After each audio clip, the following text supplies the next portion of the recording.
morning. I would like to thank the organizing committee for inviting me here for this talk.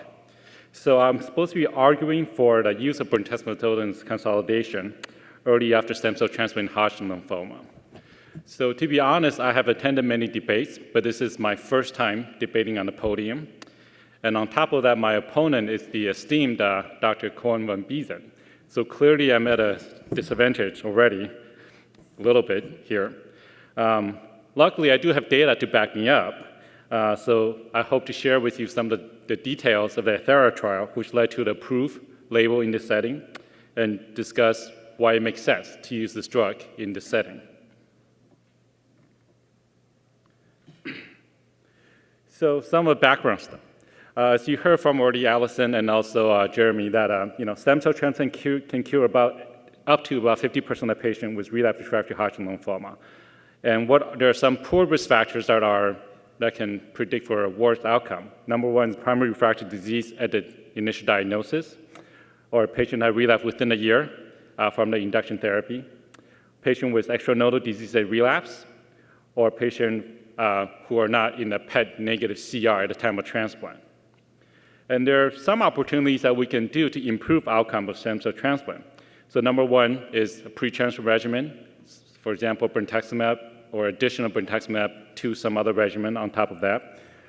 Or a transplant conditioning regimen can be enhanced. And another opportunity is at the time of post-transplant to adding an agent for consolidation. And at this time, we don't have that many options in this setting. So some investigators have used radiation therapy post-autologous stem cell transplant to improve PFS. Some have used tendon auto transplant. That data was presented at ASH last year, and also clinical trials. So I would like to discuss this trial that was presented at ASH last year by Dr. Craig Moskowitz. This was a Brentuximab Vedotin consolidation therapy after stem cell transplant in patients with Hodgkin lymphoma at risk of relapse or progression. It's a randomized double-blind placebo-controlled phase 3 trial. And you guys already know this drug very well. It's an antibody-drug conjugate targeted against CD30 positive cells. The pivotal phase 2 trial showed a CR rate of 34% and overall response 75%. And at the last update, the median overall survival from this trial was 40.5 months. So in this phase 3 trial, there were 329 patients randomized at 70 sites. And patients had to have the high-risk factors, including primary refractory disease to the upfront therapy, or relapse less than 12 months from frontline therapy, or they had relapse after 12 months, they had to have extranodal involvement. And at the time of coming on the study, they were also stratified according to their best response to salvage therapy. Now, the stratification was based on CT scan, not PET scan, since the PET scan was not mandatory to enroll on the study. So patients were CR, PR, or stable disease. Anyone with progressive disease to salvage therapy did not come on the trial. And they're randomized to get Brentuximab or placebo. And the dose of Brentuximab was 1.8 milligram intravenously every 3 weeks.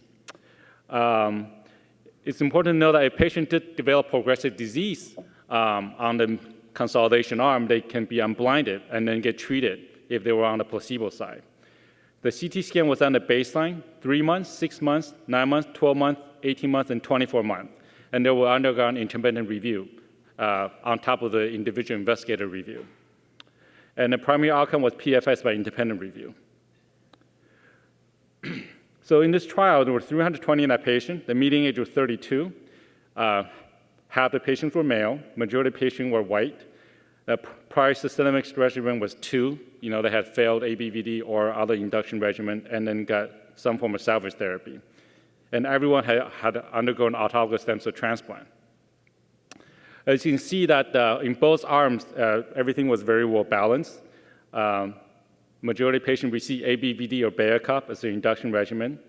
In terms of conditioning regimen to the transplant, majority got BEAM, some people got CBV. And in terms of status after frontline therapy, you can see that, again, majority was primary refractory, with some patients having relapsed less than 12 months. And again, numbers were very balanced in terms of CR or PR to salvage therapy as well. And since PET scan was not required to enter the study, there were about a third of patients with unknown PET status as well.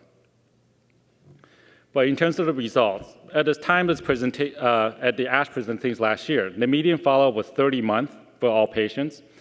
On the Brentuximab Vedotin arm, the estimated 2-year PFS was 63%, and the median duration was 42.9 months. Whereas the placebo arm, the estimated 2-year PFS was only 51%, and the median duration was only 24.1 months. And this was statistically significant, and a difference of 18.8 months between the two arms. And I think Jeremy has showed you this curve earlier, but this graph clearly shows you that the patients who receive a Brentuximab Vedotin had these PFS survival curves clearly are separate. Now, in subset analysis, based on the patient populations, they broke it down into either a primary refractory induction therapy, or they relapse less than 12 months, or they relapse greater than 12 months but with extranodal disease. This benefit in PFS stood out in all three subsets as well. Now, this graph shows you in another subset analysis. So basically, patients, we know that with extranodal involvement at the time of pre-transplant salvage do worse. The solid curves are the ones that did not receive Brentuximab. You see that if you have extranodal involvement, you had the worst outcome. And whereas if you didn't have extranodal involvement, you're delineated by the blue line. However, if you receive Brentuximab Vedotin salvage, not the salvage, but the consolidation, you see the solid black line become the dotted black line. So clearly, again, showing a benefit in PFS in this setting. And same is true for patient with PFS. Same is true for patient with actually B symptoms at the time of relapse as well. Those patients have a worse outcome, and if they receive Brentuximab Vedotin as consolidation, their PFS curve is also improved. Now, in this trial, the adverse reactions were actually very similar to the prior pivotal trial in the phase 2 setting. This table shows you all the average reaction occurs greater than or equal to 20%. And you see that compared to a placebo, there's actually not much of a difference. Most of the difference was actually in the heme toxicity in terms of neutropenia, thrombocytopenia, anemia, but all very manageable. And also the peripheral neuropathy, and that's, again, well known with the use of this agent. Now, the overall survival curves are not different between the two arms. However, as we all know, and again, Jeremy had mentioned before, that the patients in the placebo arm, if they had progressed and they were unblinded, they were allowed to cross over to the Brentuximab Vedotin arm. And actually, 85% of patients were able to cross over. So in this setting, it's very hard to show an overall survival benefit, especially with such a short follow-up. So in conclusion, this trial demonstrated definitely a statistically significant advantage in terms of PFS with Brentuximab Vedotin as consolidation therapy. The 2-year PFS was 63% versus 51%. And the median duration was 42.9 months versus, I think it was 24 months. Difference 18.8 months. And also more patients in the placebo arm ended up getting an allo transplant, about 23 versus 12. So anyways, so what are some of the, I guess, controversy around the subject? We have a trial showing that this Brentuximab Vedotin consolidation definitely shows a clear PFS advantage. So why would we not use in this setting? So number one is that, well, there is no overall survival advantage, as shown earlier. However, again, crossover was allowed, and 85% of patients in placebo arm did receive Brentuximab relapse. So if with longer follow-up, we may be able to show an increase in overall survival. The other thought is, well, since this drug works very well, why not give the drug at the time of relapse? So the prior pivotal 2 trial that was done in this patient in this population that had relapsed after transplant. And in that trial, the median duration of response is only 6 months. However, in this trial, if you're on a Brentuximab Vedotin arm, your difference of a duration response is about 18.8 months. So this is, it's not an issue of simple subtraction. However, there might be a hint as to giving the drug in this MRD setting where patients have less disease actually makes this drug more attractive as well. And well, again, another reason to not use a drug is for toxicity. However, in this trial, the rate of peripheral neuropathy was about the same as the initial pivotal trial, and 85% of patients have resolution or improvement in the peripheral neuropathy at the end of study. And the median time to resolution is about 23 weeks.